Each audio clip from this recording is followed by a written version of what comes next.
Narcissus was a youth so dazzled by his own beauty that he thought his equal was not to be found in the whole wide world. Among gods and men alike, he was the only one in whose heart the arrows of Aphrodite's son could not find their marks and make it throb with love. Narcissus knew this and gloried in it, and treated the gods with disdain. Narcissus was so handsome that when he went walking in the forest, he would flutter the heart of every nymph and dryad that happened to cross his path.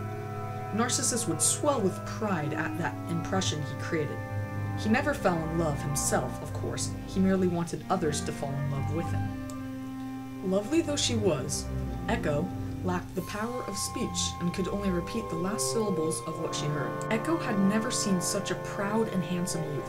She was ashamed to meet his gaze, however, and quickly hid behind a bush.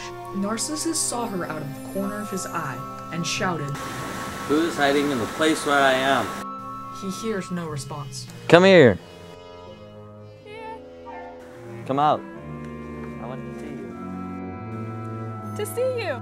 Echo appeared, radiant with beauty, and ran towards the young man. But neither her beauty nor the love for him that shone in her eyes could touch Narcissus's heart.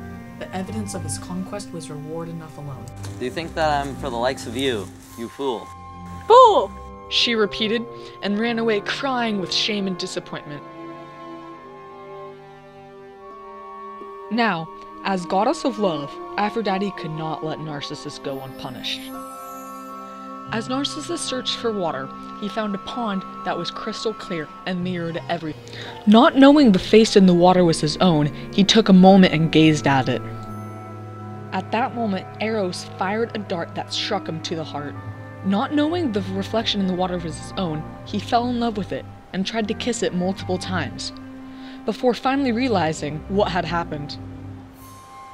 Alas, the figure I see in the water is my own, and I should never be able to touch it. But even now that he had learned the truth, he could not bring himself to leave, for the image had held him even deeper in its thrall. And so Narcissus stayed by the pool, without eating, without drinking, and without thinking of anything but his own reflection. And there by the lakeside he died, his pale face mirrored in the quiet water. All of the nymphs in the forest cried, but Echo most of all. She sat by his side and cried until night fell and sleep overcame her. When she woke, Narcissus was no more. In his place grew a fragrant flower. We call it Narcissus, and it is the flower of death. And so Aphrodite got her revenge for a man loving himself more than he loved the gods. Grief-stricken, Echo wandered through the forest until she died of her sorrow. But her voice remained, and if you go into the woods and shout loudly, you will be able to hear it. It will always answer with your last word.